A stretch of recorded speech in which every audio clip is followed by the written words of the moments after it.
Chers élèves, bonjour. La séance d'aujourd'hui va porter sur la structure d'un appel.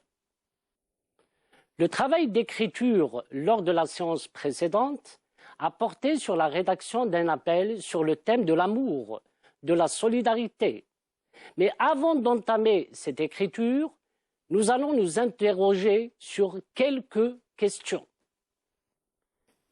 Solidarité, barbarie, quel monde doit-on bâtir? À l'automne des idées, à la stérilité des actions, doit succéder un monde, un printemps verdoyant où l'amour sera l'idéal de l'humanité. Avant de pouvoir aller vers la lecture méthodique de ce qu'on appelle l'appel, on va vous faire une petite récapitulation de la structure de l'appel. Découvrons cette structure. L'appel est un texte exhortatif composé de 3 parties. La première partie concerne le constat négatif qui émane de la réalité. La seconde partie, c'est la partie argumentative où l'auteur doit énumérer les différents arguments. L'appel se termine toujours par une structure injonctive, que ce soit l'impératif, que ce soit les verbes de modalité, que ce soit les verbes performatifs. Découvrons notre texte. Très bien, essayez d'observer ce texte et de voir sa structure globale et les différentes parties de ce qu'on appelle le texte exhortatif ou l'appel. Monsieur Bendine, bonjour. Bonjour, Monsieur Saïzi. Quelles sont les activités prévues pour la lecture méthodique de cette structure argumentative? Pour la séance d'aujourd'hui, nous avons prévu 5 activités suivies d'un travail d'écriture. La première activité porte sur la nature et le thème du document. Découvrons ensemble cette activité. Activité 1, consigne 1. Ce texte est un extrait, 3 possibilités, d'une revue, d'un ouvrage, d'un article d'encyclopédie. Choisissez la bonne réponse. Consigne 2. Ce document traite de la faim dans le monde, de l'amour de la vie, de la guerre. Choisissez la bonne réponse. Monsieur Saïzi, quels sont les éléments dans le texte qui peuvent aider les élèves à formuler des réponses? Merci. Le texte précédent, l'auteur a terminé par une possible alternative fâcheuse, c'est l'instauration de la barbarie. Le texte d'aujourd'hui, on découvre une lueur d'espoir. Cette lueur d'espoir est un fardeau très lourd sur les épaules d'un être cher, qui est la mère. Découvrons ce texte. En effet, pour cette première activité, vous avez des éléments qui sont soulignés en rouge. Et là, le texte est tellement optimiste. Apprendre à aimer la vie, ou bien aimez-vous les uns des autres. Apprendre à aimer ce qu'il doit sauver. Et là, ça s'adresse à la mère. La mère peut, elle seule, sauver l'enfant. L'amitié pour toute main humaine. La joie de vivre, qui doit être le postulat fondamental de la race humaine. Nous avons la source, Maurice Bruand. Lettre d'un Européen, édition Charlot. Monsieur Bendine, quelles sont les réponses attendues pour cette première activité? Découvrons ensemble les réponses de la première activité. Pour la consigne 1, ce texte est un extrait d'un ouvrage. Consigne 2, ce document traite de l'amour de la vie. Monsieur Saïzi, quelle synthèse pouvons-nous formuler à partir de ces 2 réponses? Merci. Au niveau de cette activité qui coïncide avec le printemps, un monde verdoyant, un monde de paix et d'amour, La synthèse pour cette première activité est la suivante. Le texte intitulé « Apprendre à aimer la vie » est un extrait de l'ouvrage de Maurice Druon, « Lettres d'un Européen », publié chez les éditions Charlot. Ce document traite de l'amour de la vie. Monsieur Bendine, y a-t-il une autre activité? Oui, il s'agit de l'activité 2 que nous allons découvrir. Activité 2, consigne 1. Maurice Druon constate que la guerre concerne uniquement les hommes, que la guerre est l'affaire des hommes, des enfants, mais aussi des femmes. Enfin, que la guerre se limite uniquement aux hommes politiques. Choisissez la bonne réponse. Consigne 2. À qui l'auteur s'adresse-t-il dans ce texte? Consigne 3. Quels sont les pronoms personnels dominants dans le texte? À qui renvoie-t-il? Monsieur Saïdi, quels sont les éléments et les indices dans le texte qui vont permettre aux élèves de formuler des réponses? Merci. L'activité porte sur les pronoms personnels, sur la présence de certains pronoms est considérée comme substitut et sur le constat constaté par l'auteur, découvrant les indices du texte permettant d'apporter des réponses. En effet, le texte est coloré, et là c'est la couleur du printemps. Hein. Nous avons la mère, la deuxième personne, te. Nous avons le je, qui est l'auteur, le, lui, qui désigne l'enfant. Nous avons aussi des éléments, au niveau du premier paragraphe, le constat négatif, à savoir que la guerre atomique, la guerre nucléaire, n'est pas seulement l'affaire des hommes, mais elle ne fait aucune différence entre les sexes et les âges. Nous avons aussi des éléments qui sont soulignés et qui peuvent être des réponses. Apprendre à aimer pour le sauver. Et là, ça s'adresse à la mère, qui est le seul être qui peut sauver son enfant. L'amitié pour tous, la joie de vivre au milieu de cette nature humaine. Monsieur Bendine, quelles sont les réponses attendues pour cette activité? Alors les réponses sont les suivantes. Pour l'activité 2, la consigne 1, Maurice Druon constate que la guerre est l'affaire des hommes, des enfants, mais aussi des femmes. Réponse pour la consigne 2, l'auteur s'adresse dans ce texte à la mère. Consigne 3, les pronoms personnels dominants dans le texte sont je, tu, il. Le je renvoie à l'auteur, tu renvoie à la mère, mais aussi à toutes les mères. Et enfin il, qui renvoie à l'enfant, l'innocent, le jeune enfant. À travers l'emploi du tu, l'auteur établit dès le début une relation familière. Monsieur Bendine, après avoir constaté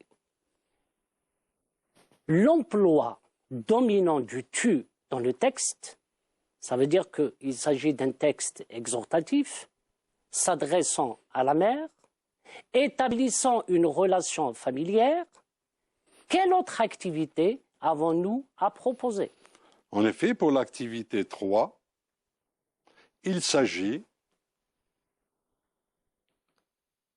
pour la consigne 1, en choisissant de s'adresser directement à la mère, l'auteur, 3 possibilités, cherche à lui faire sentir qu'elle est concernée par ce qu'il dit. Deuxième possibilité, veut lui faire sentir qu'elle n'est pas concernée par ce qu'il dit. Et enfin, ne cherche pas à lui faire sentir qu'elle est concernée par ce qu'il dit. Choisissez la bonne réponse, puis justifiez votre choix par une phrase relevée du texte. Consigne 2. Qu'est-ce que l'enfant a reçu dans son bagage héréditaire? Relevez du texte une phrase justifiant votre réponse. Consigne 3. Quel rôle peut jouer la mère pour mettre fin à cette fatalité. Comment peut-elle s'y prendre? Monsieur Saïdi, quels sont les éléments, les indices dans le texte qui vont nous aider à trouver des réponses? Très bien. La seule lueur d'espoir, d'après ce texte, est l'être le plus cher au monde, c'est-à-dire la mère, découvrant les indices permettant de répondre à la question ou à l'activité postulée. Oui, elle te concerne. C'est la mère. Prépare-le à exercer cette suprême responsabilité.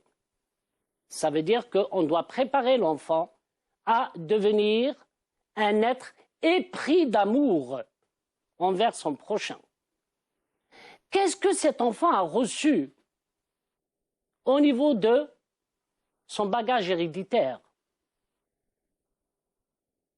L'auteur nous dit, ce fils, je te le répète à la mère, a reçu malheureusement dans son bagage héréditaire la capacité du suicide collectif, c'est-à-dire de l'extermination. Monsieur Bendine, quelle réponse avons-nous à proposer pour cette activité? Pour l'activité 3, découvrons ensemble les réponses.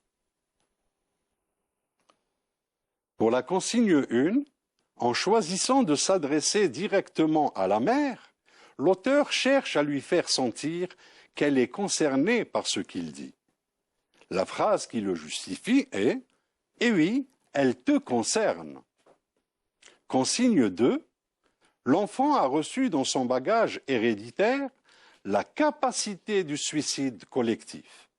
La phrase qui le justifie est « Ce fils, je te le répète, a reçu dans son bagage héréditaire la capacité du suicide collectif. » Enfin, pour la consigne 3, la mère est le seul être capable de faire de l'enfant un individu capable d'aimer les autres et de ne point haïr ou tuer ses semblables. Ces principes doivent faire l'objet d'une éducation précoce inculquée par la mère et non par les maîtres. Monsieur Bendine, après avoir découvert que seule la mère génitrice peut sauver le monde, quelle autre activité avons-nous à proposer pour la lecture de ce texte? Alors, la 4e activité porte sur le lexique. Découvrons cette activité. L'activité 4, consigne 1, complétez le tableau suivant en vous référant au texte. L'amour du prochain, renoncer à la vie, la dignité, l'indifférence, donner la vie, tuer, suicide collectif, aimer et protéger la nature, mépris, haine. Ces mots sont à classer dans le tableau qui suit. Dans la colonne, faut-il ce qu'il faut apprendre, ce qu'il faut éviter. Consigne 2, relevez du texte les recommandations données par l'auteur à la mère pour accomplir sa mission. Consigne 3, quel est le mode utilisé dans ces recommandations? Et enfin, consigne 4, avant qu'il sache que l'atome se brise, apprends-lui. Avant qu'il sache que l'homme tue, apprends-lui. Dans cette phrase, le procédé employé est 3 possibilités, la métaphore, l'analogie, l'anaphore. Choisissez la bonne réponse. Monsieur Bendine, quelles sont les réponses attendues pour cette activité? Pour cette activité, les réponses sont consigne 1, découvrant le tableau complété. Ce qu'il faut apprendre, l'amour du prochain, la dignité, donner la vie, aimer et protéger la nature. Ce qu'il faut éviter, renoncer à la vie, l'indifférence, tuer, suicide collectif, mépris, haine. Pour la deuxième consigne, les recommandations données par l'auteur à la mère pour accomplir sa mission sont apprendre à l'enfant à s'émerveiller face à la nature, lui apprendre le respect d'autrui. Troisième argument, lui apprendre à aimer son prochain. Et enfin, ne pas l'exposer à l'ennui, au dégoût ou au mépris. Pour la consigne 3, le mode utilisé est l'impératif. La réponse à la consigne 4, avant qu'il sache que l'atome se brise, apprends-lui. Avant qu'il sache que l'homme tue, apprends-lui. Le procédé employé est l'anaphore.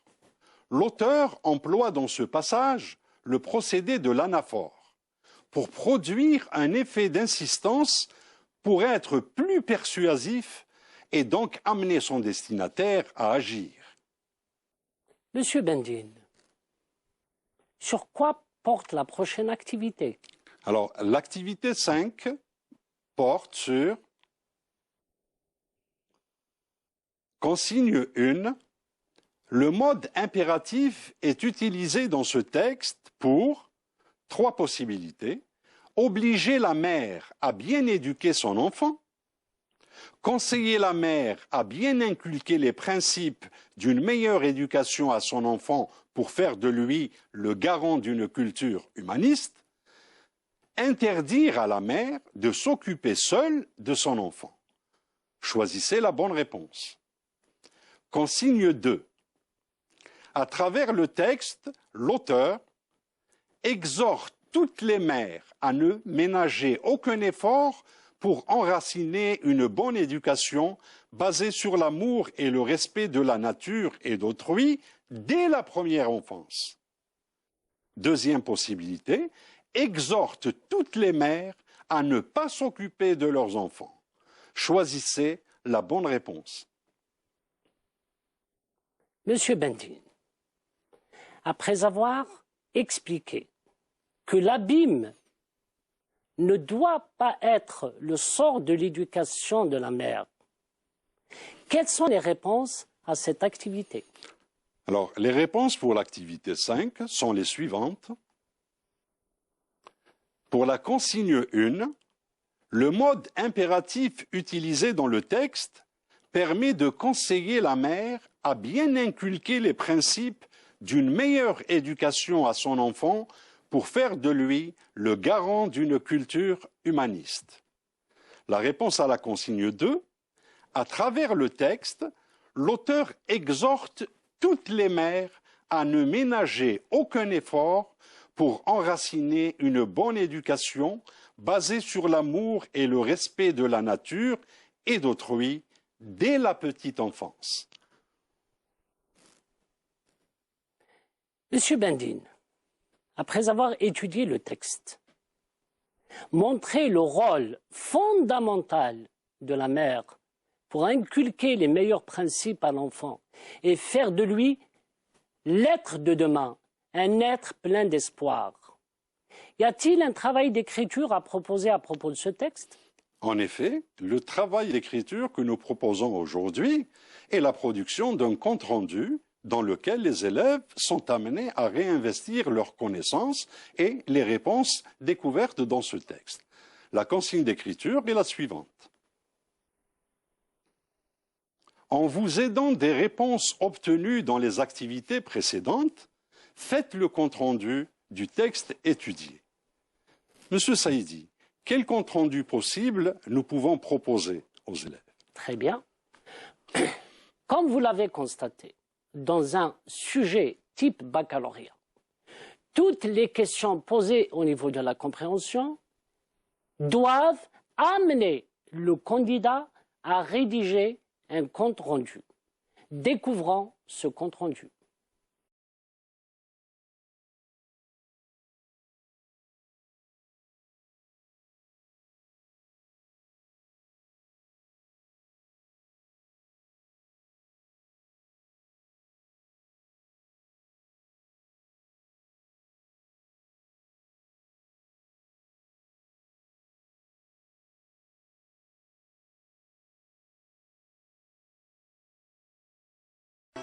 Le texte que nous avons présenté, autrement dit, le compte rendu, constitue une réponse par rapport au travail d'écriture précédent.